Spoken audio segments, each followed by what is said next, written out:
Welcome to a very special edition of X Nights, monthly series of events dedicated to new digital formats and forms of storytelling. Our November issue is part of a hybrid conference, Thomas just mentioned it, called Immersive X, hosted by Berlin-based agency VM People and their partners. And besides our conference participants, we are very happy to welcome guests from the community, the AllSpace community, scattered all over the world. That's why this session is also in English, like the last one as well. When we think of artificial intelligence, we think of stories like 2001, Space Odyssey, or Terminator. And these stories are mostly stories where machines turn against humans. So we humans tend to feel threatened by machines and their intelligence. And some of the fears are very specific. For example, the fear of losing one's job. Our speaker is not deterred by such fears, some of which are diffuse. On the contrary, he rather sees artificial intelligence as an opportunity to expand humanity's creativity. So we are very happy that we have an expert on this topic here tonight. He's also known as Merzmensch, represents what can happen when a humanities and cultural scientist is exposed to artificial intelligence in an uncontrolled manner. Because instead of increasing efficiency through machine learning and generating value for stakeholders, what you might have thought a guy like this guy would do, Merzmensch does something else. He suddenly begins to freak out. He lets AI write poems in the style of Kurt Schwitters and performs them by AI-generated jazz musicians, or he uses AI to create previously non-existent people, art movements, dream sequences.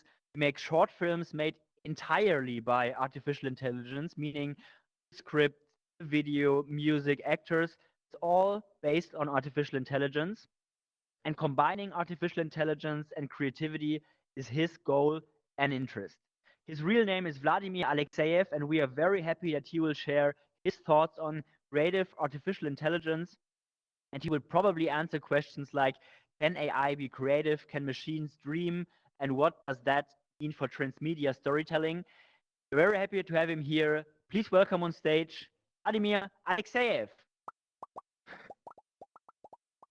Hello, everybody. Hello. Thank you for coming to this session. And I'd say I will begin. Last one, please.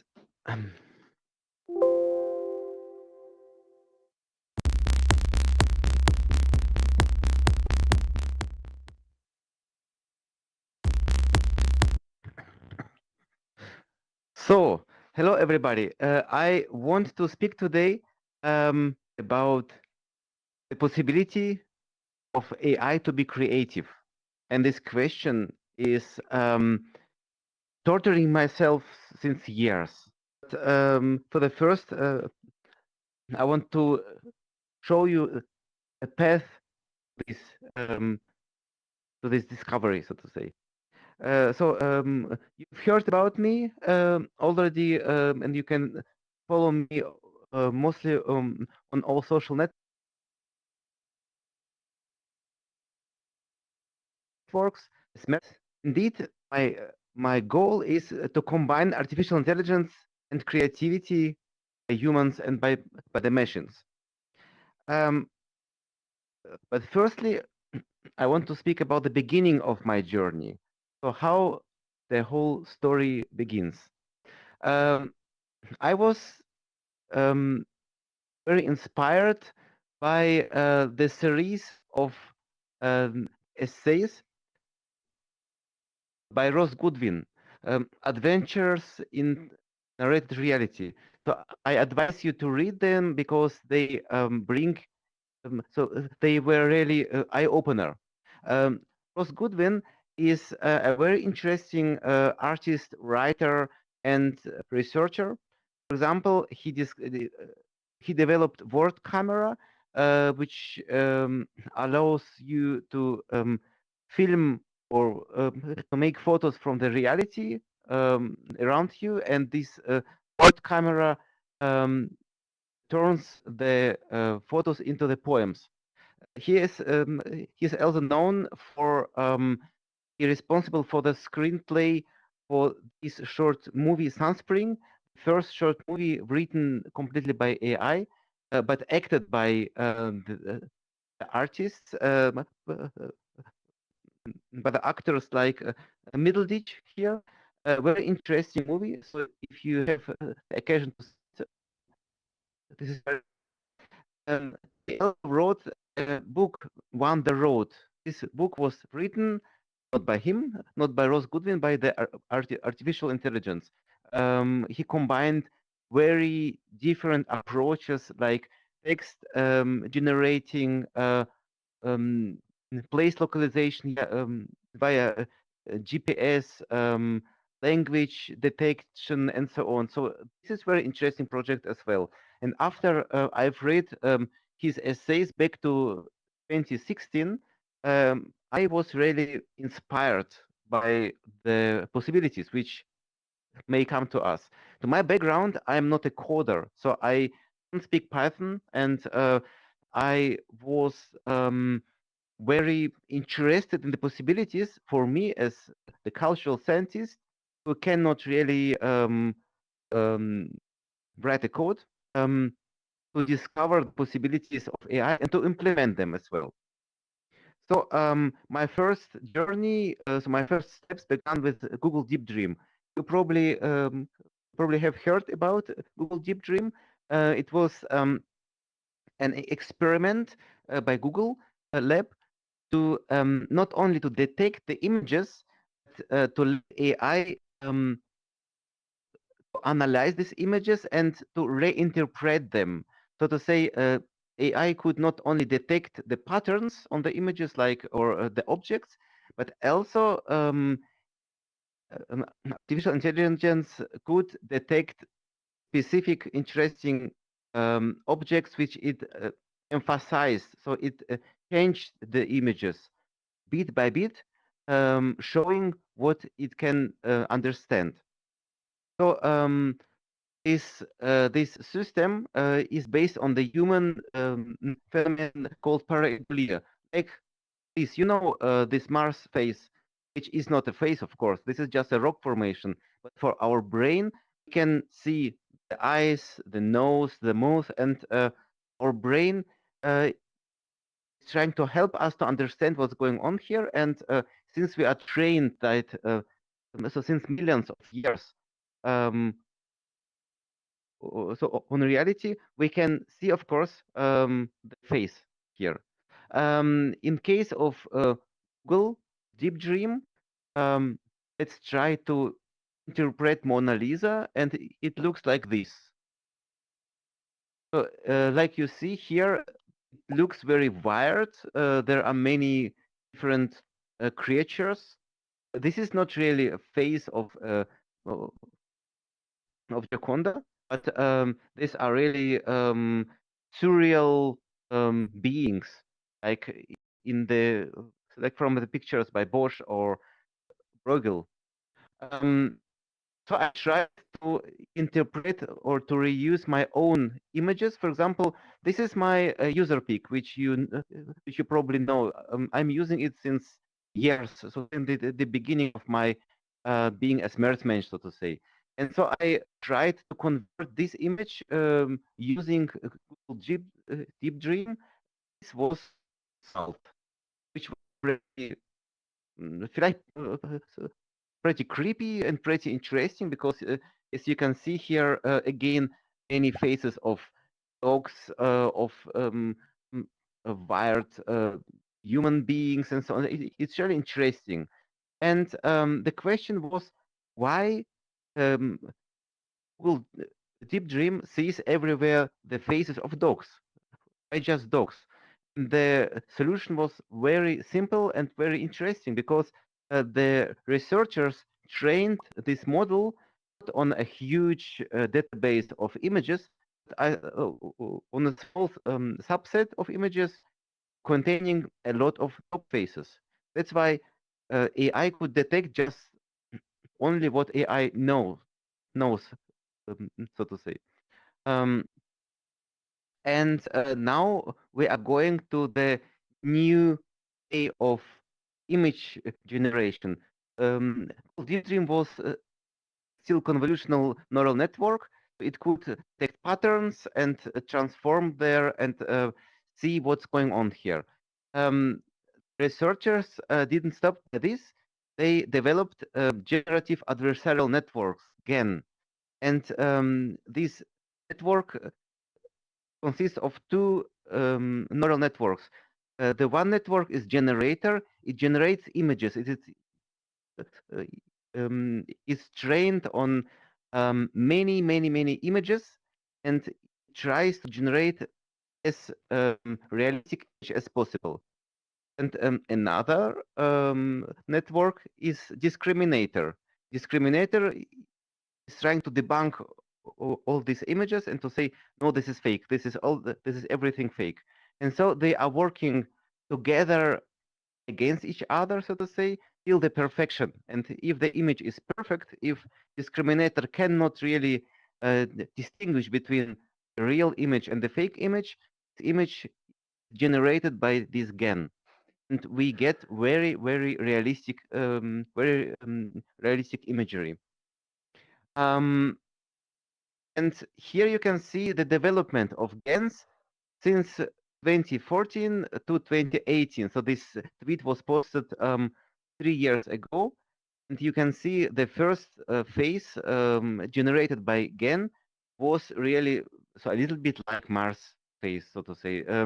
You can see the patterns of the face, but it's still not so really realistic.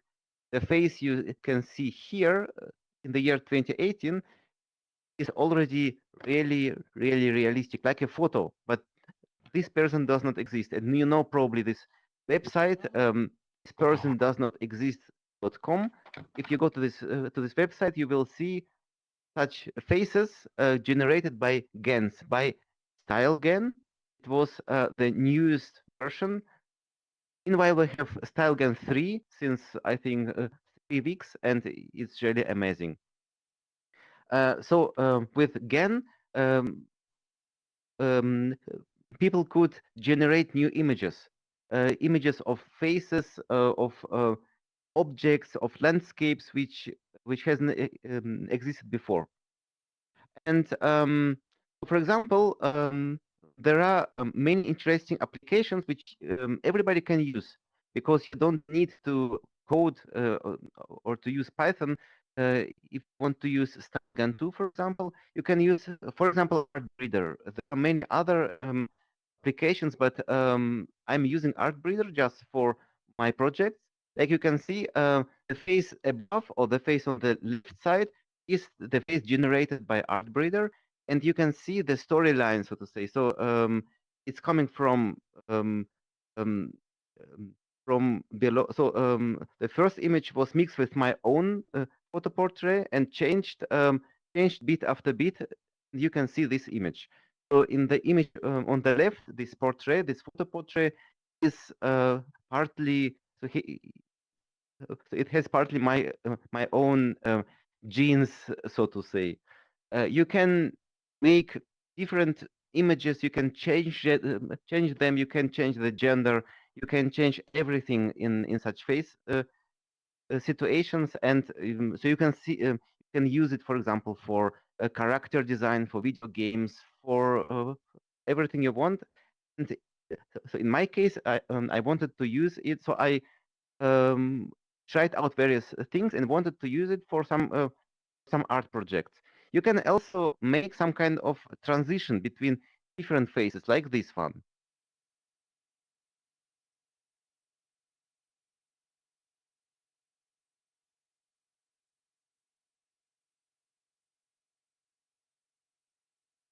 You can see here different styles, different faces, different um, um, um, genders, and so on. So AI can do it without any errors, and this is very interesting and sometimes um, a critical thing because AI doesn't ask you or why is it relevant. AI just does it. That's why we have to ask ourselves whether what we do is relevant, is ethical, is good for humanity. This way was quite interesting for me, and so I tried to use it in some art projects. And now we are coming to the next point, because you can, of course, generate images, but you need a story in order if you want to impact the people. Um, by the way, this image is AI generated as well. This is not a photo. Of course, you can see it, I think. And the most of the images in this presentation are AI generated images. So 2 years ago, the um, uh, research institute OpenAI published GPT-2. It was a language model, NLP, so to say, a natural language processing model, which was very powerful. So what is GPT? This is a generative pre-trained transformer model. It can generate texts. It is trained on 40 gigabyte of texts, around 8 million of pages, books, articles, essays, um, and a transformer. So you can see here generative transformer. Transformer is a very powerful network system which allows you, or which allows artificial intelligence to use or to generate texts, images, music with self-attention, so to say. So it can already see what you are about to input, or uh, what you have inputted here into the text, for example, and it tries to generate texts which are relevant, which are uh, um, coherent and logical, and really realistic. Um, GPT-2 was um, published pretty quickly because OpenAI were afraid it could be used or misused for fake news or for spam. But after a while, they've seen that there weren't such negative use cases. That's why they published entire GPT-2 as public domain, as open source system, and everybody could use it. Um, this is, by the way, one of the alarming examples. For example, above you see 2 lines from the prompt. So recycling for the world. No, you could not be more wrong. So these 2 lines written by human, and GPT-2 wrote as a continuation of this text some small essays about how recycling is not good for environment, um, for society, for economy, and so on. Of course, if you read this text, you will see this is nonsense. Everything what's here, so what's inside this text. People usually not really read the texts. They read texts superficially. That's why OpenAI was initially afraid of misuse. But again, people hasn't misused GPT-2. That's why we can use it um, for good as well. Um, this is the Colab notebook. So you can use GPT-2 using a Colab notebook. This is some kind of implementation of code for people who do not code, for people who don't have the powerful hardware, for example. They can just use it via cloud, and such Colab notebooks are really useful and very quick, I would say. I was using GPT-2 all the time because this was using this Colab notebook.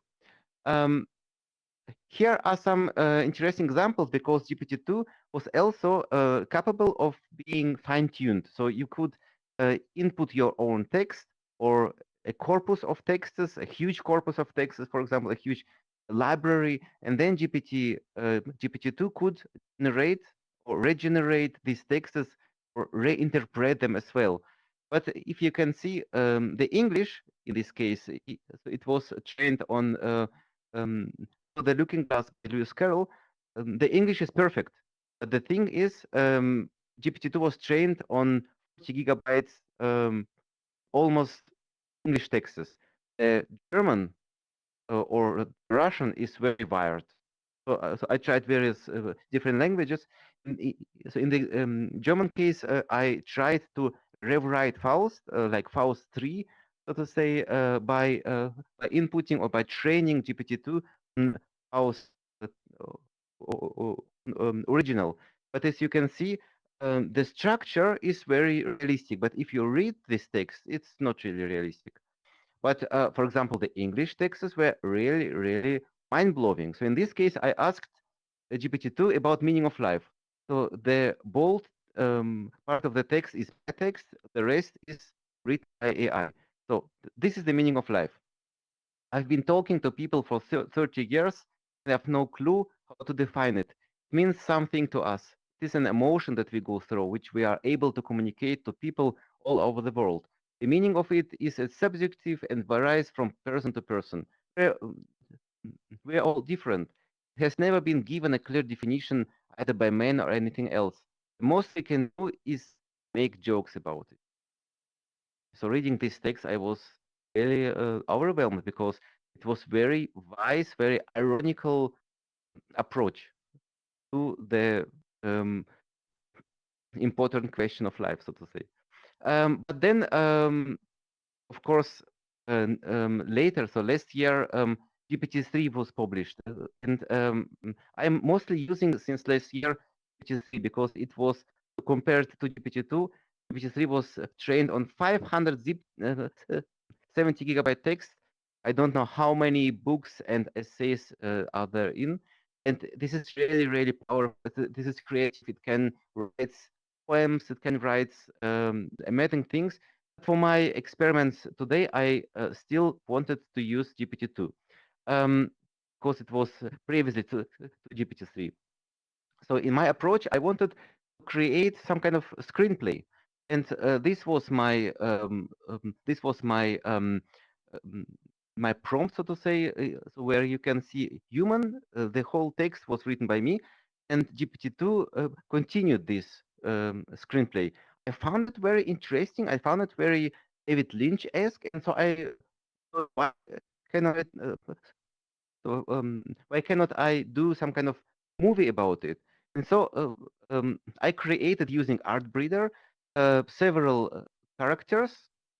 Um, because here we have two characters, a man and a woman. So I created female and male characters.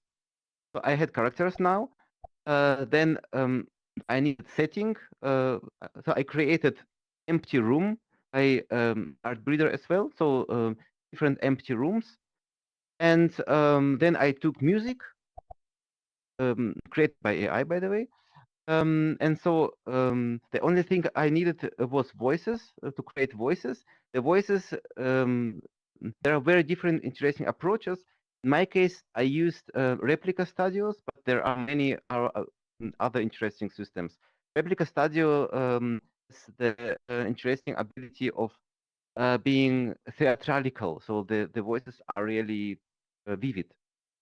And so I made the movie, and you can see it right now.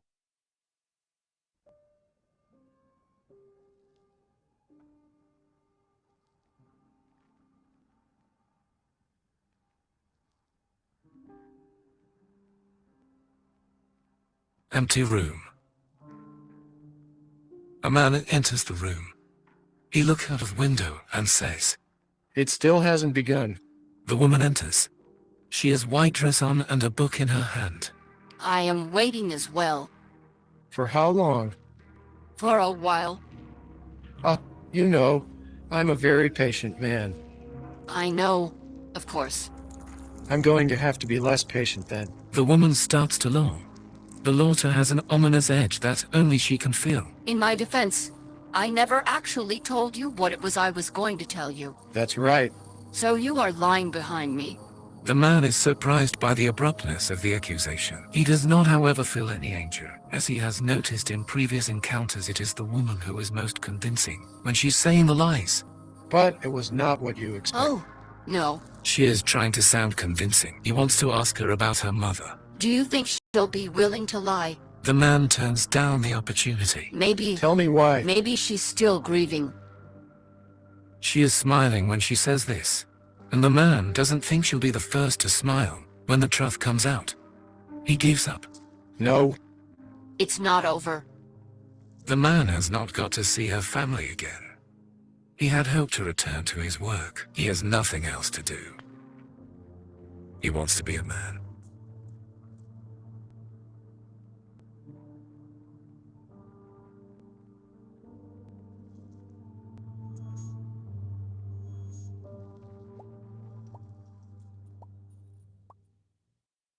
So, as you can see here, the plot is very interesting with some intrigue, with hidden paths and hidden plots which we cannot really understand because it was written by AI. And every time every time you run a system, new stories are generated. And of course, our human interpretation of this AI written text can lead us to very interesting ways. I hadn't stopped by it, and so I tried to train GPT-2. In my case, so it was summer, and it was the Bloom Day, Bloom's Day. So the famous day of Ulysses, or I mean the famous date celebrating Ulysses and its characters, where people are walking around Dublin and react some specific scenes from Ulysses. But I tried to do it using AI, so I trained AI on Ulysses. On the left, you can see Ulysses original, and on the right, you can see the texts which were created by AI. And it was the style, so the style was transferred very, very interesting, because if you read the new texts, you can recognize the style of Ulysses. And so I did the following movie with the approach you've seen already. Bloomsday.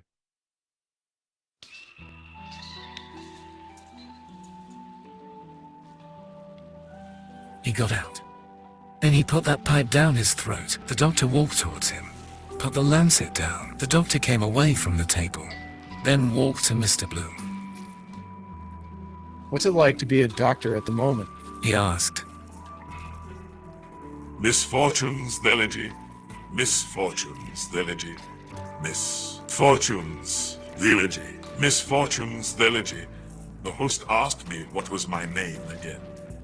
I sadly in the dark and had to walk on my tiptoes. Misfortunes, Village.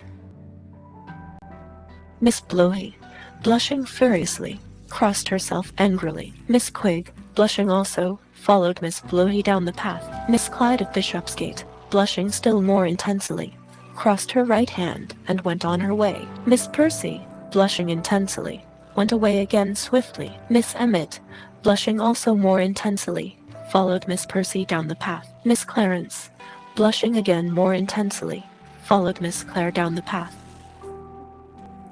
I can't see the door, Miss Clare. Miss Quig said. Don't be too hard on them, Miss Clare. Miss Quig said. They passed the Greenhorn storehouse where the king's mail arrived. The coffins in the yard. The keeper said. The weeping manor. Lost, for he lost the floor.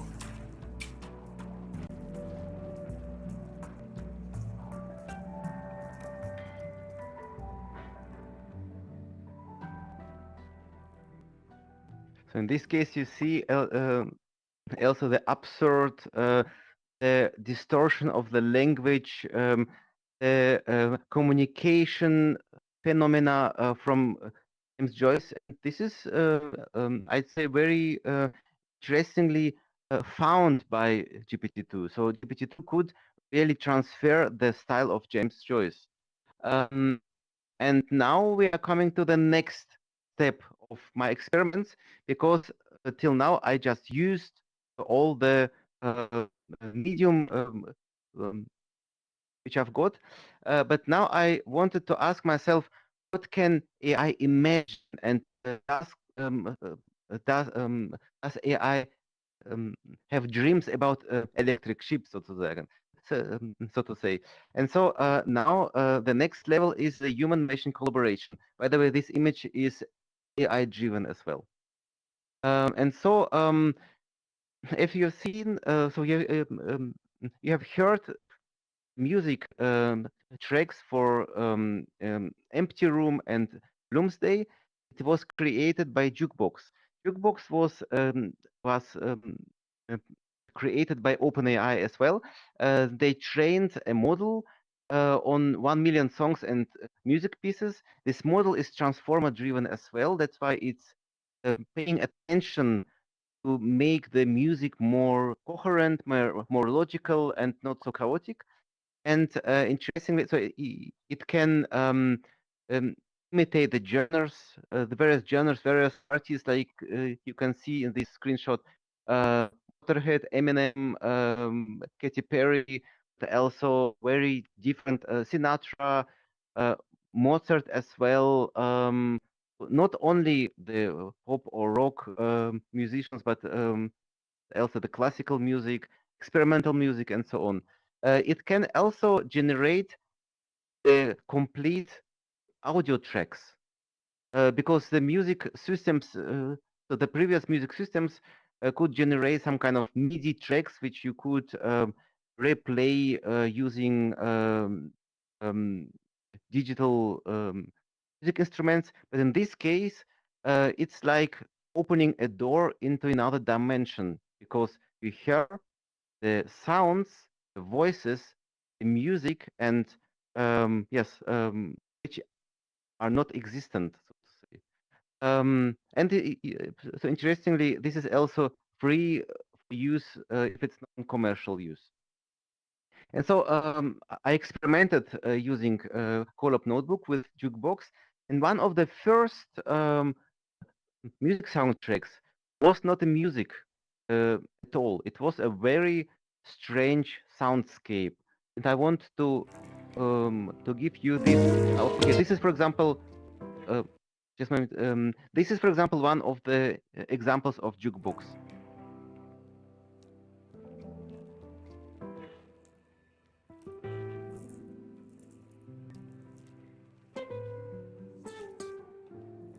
So you can see it's very melodical, very nice music. So it's not really mechanical. It's not really, you couldn't really suppose it was written by AI. For example, this one, very rhythmical with voice, singing text. One, please. Very catchy.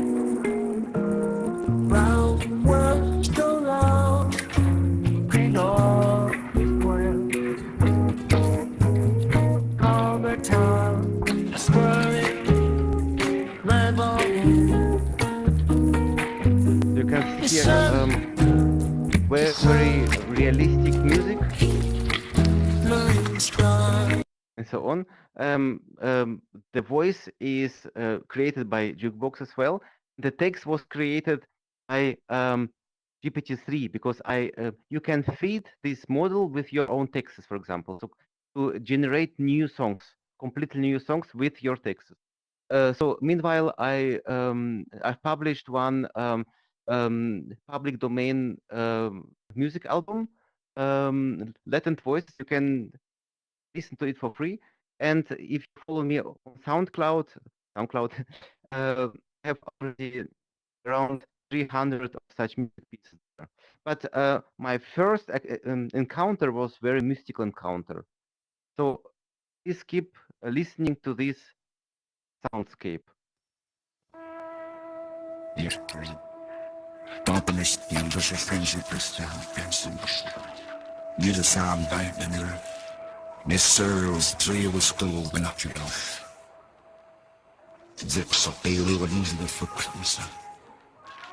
And immediately loading in a lost fear.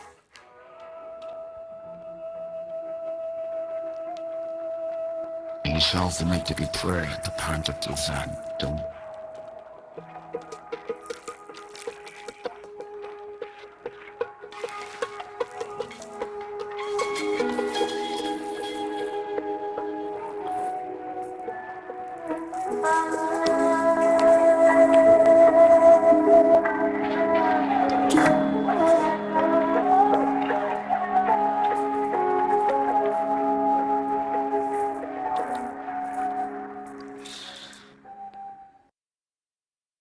hearing to this music or to this soundscape, I was really mind blown because it sounded for me like some kind of documentation about unknown world, some unknown world or civilization being eradicated somewhere, because you cannot really understand what's going on here. You cannot really understand the language because this is just imitation of a language.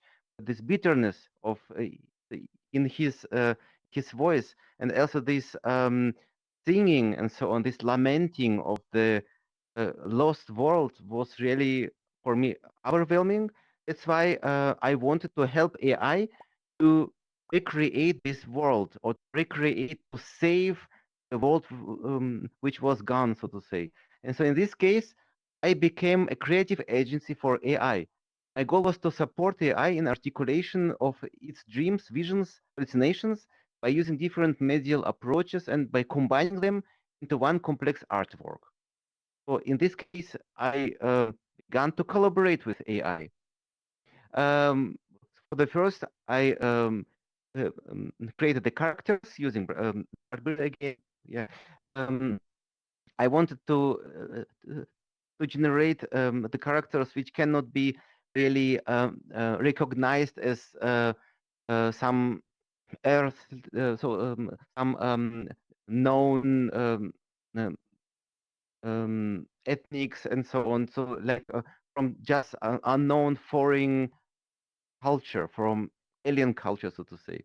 Then I created also some landscapes, some very nice landscapes, but also some distorted landscapes because it was about destroying the world.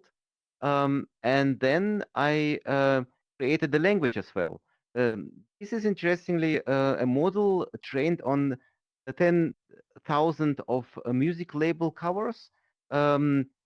Which, so you can see here, it tries to recognize or to reinterpret the language, but since it's not an AGI, it is not an artificial general intelligence, it is just trained to reinterpret visuals. That's why the letters here, so you cannot read the letters, but you can understand this is writing. So I used it for the non-existent language. And then the character animation. If like you've seen in my previous movies, animation was not really realistic. It was just transforming, like in this music video by Michael Jackson, black and white. You know, the morphing of faces. I wanted more, and luckily, some interesting approach was invented. First order motion model. What does it do? It can transfer animation from face to an image. Like in this case, this is Nefertiti, and this is the famous AI researcher Jeffrey Hinton. Just like let us show his animation. Just one, please. It's sort of become the method of choice for recognizing speech. This is just a footage of his face. Now, what I did, I created the animation, the animated Nefertiti.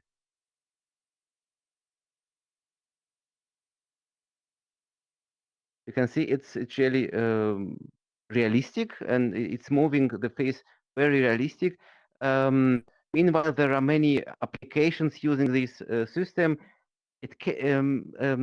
Some people are trying to use it as deepfake, but of course you can detect the deepfakes meanwhile. That's why for me it was very useful system for creative approach. And in my first experiment, so there are two different versions of animation, of face animation. One is wave to lip, which can detect the language and synchronize or synthesize the lips movement and sometimes the face movement, but it's pretty generic. In this case, I tried this girl to speak monologue Hamlet, which was this monologue, the voice was created by AI as well. So this is wave to lip. just eat my more and I think to say the end of headache. So you can see it is Natural shocks. Just the sorry. ashes lucky. Tis a transformation to be bleached, to die, to sleep. So this is Voftolib, as you see. This is pretty generic. You can use it, of course, for chatbots, for example, or for artistic approach if you want to use, if you want to simulate an AI. But in my case, I wanted to simulate people. That's why I use first order motion model. In this case, it looks like this. I'm sorry. Looks like this. Please. This one, please. To die, just eat my more and I think to say the end of headache. 100,000 natural shocks. Face the ashes lucky. Tis a transformation to be bleached, to die, to sleep. So in this case, the clue is I'm acting behind this image. I'm making a driver video, and my facial movements are transported and transferred to this image. I did also some kind of deepfake by Nat King Cole. The song Jabberwocky is not existent, but I asked Jukebox to create a song by Nat King Cole in Jabberwocky by Lewis Carroll, and then I made this deepfake just like this. Was brilliant, and the slidey toes, be kind to learn away. Oh, miserable blues, and the moment lasts out great. So mainly you can see here, it works in this way. On the left, you can see original photo. In the middle, it's me acting, and the output is what you've seen right now. And in this approach, I created my short movie because now I've got everything: characters, the animation, music, the voices, and now I couldn't. Now I just combined it into one short movie. And here you can see it. Yeshker.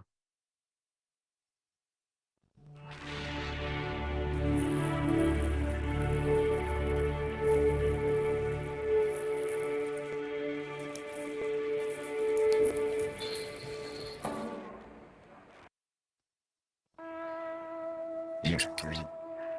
Darkness and the friendship is down, Merzmensch. Jede samen bij de Miss Searles, tree was gold and up your off. Zip so early with into the footprints. And the meaning learning in a lost fear.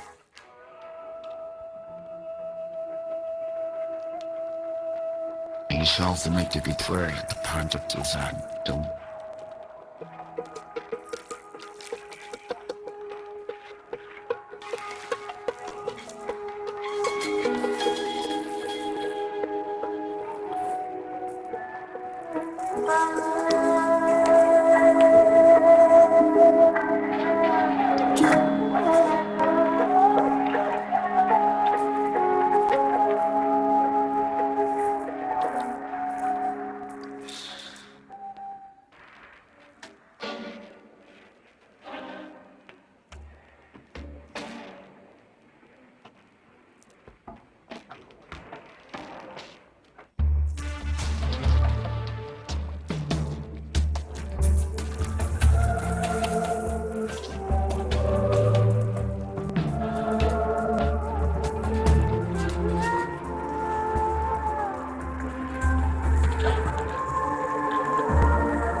So, and this is my credo. Artificial intelligence is more than a digital tool. It can assist, it can co-create, it can spark ideas and inspiration. You can consider AI as a modern use. Thank you. I'm ready. If you have any questions, feel free to ask. Yeah, thanks a lot for your input and for your very interesting insights that you had here. Yeah, you can actually ask questions. I will hand over to Liam to explain how this exactly works, and then will tell us if we have any questions from the audience.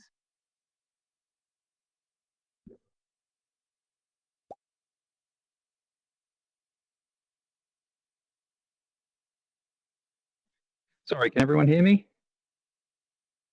Marks, if Yes. everyone can hear me, right. I've just put on the hand raise feature, so you should all see down to the right, see a raise hand feature has just appeared. So if you have any questions, feel free to hit that, and I will give you the megaphone so we can all hear you. So that was a great presentation. Second time I've seen one of your presentations. It's fascinating. So inspiring. I want to create games and films around this now. Yeah, of course. There are so many possibilities. This is the beginning. We are at the beginning of the new age. Yeah. Anyone has any questions? Don't be shy. We don't have any questions. And Everyone we see will... the raise hand feature?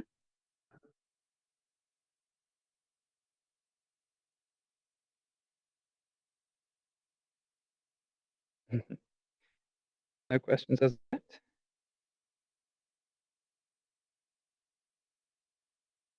Okay, so if you don't have any questions, there is a chance to meet later with our speaker Vladimir. It's here in the area X, but close to the fireside place. So you just go outside, and then you can be beamed actually on an island. There you will be to answer any questions. I will have one switch back to question. German now for some. Ah, yeah, there is a question. Yeah, one question. Yes, from Andre, unless Okay. you accidentally. So if I give you the megaphone, Andre, you are megaphoned. Okay. Hi. Can you hear me? Yes, we can hear you. We can hear Great. Okay. Only one question about the album or music cover. You said that you trained the AI with around about 10,000 music album covers. Where does these covers come from, or the images of these covers? Because the written letters looks similar to some kind of Russian or letters. So it looks like you took 10,000 album covers from Russia, or what could be the reason for it? This is to be honest, I hadn't trained it. It was part of Artbreeder. Meanwhile, I have the possibility to train indeed Stalgan, but back to that time, I hadn't this access. And one of the models implemented in Artbreeder is indeed this model trained on 10,000 of music albums. They are international music albums, and I have not really information how many or which cultures were presented in this collection. But I suppose as well there were also some Russian music albums because some of the letters look Cyrillic, some of them Japanese as well because they like kana sometimes or kanji. That's why it's, I think, a very international collection. Okay, thank you. Thank you.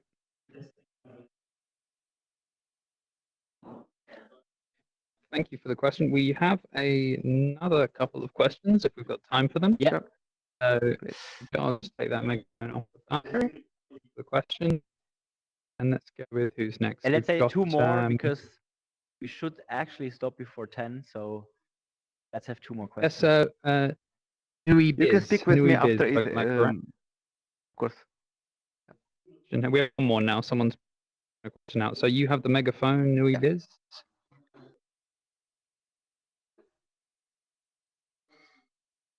Where is Nui? You are still muted. See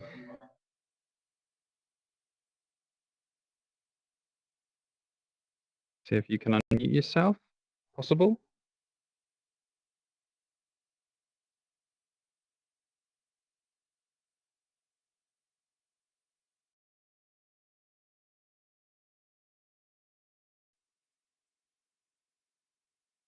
Okay. So if we don't have more people who want to ask questions, then if you have more questions, you can come to the fireside, to the campfire, and ask Vladimir there. For the others, I will switch back to German because now a bit more information about the Immersive X Conference.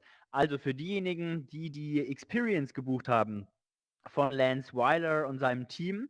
Ihr erinnert euch, diese Deepfake Paranoid Thriller Project, das wird um 10 Uhr jetzt heute Abend sein. Also da solltet ihr dann gleich hingehen, wenn ihr Lust habt, da noch mitzumachen. Alle anderen, morgen 9:30 Uhr geht es weiter. Dahin denkt auf jeden Fall dran, eure Headsets hochzuladen, denn wie ihr vielleicht schon gesagt habt, die Dinger entladen sich relativ schnell. Daher ist es immer gut, wenn man da vollen Akku hat.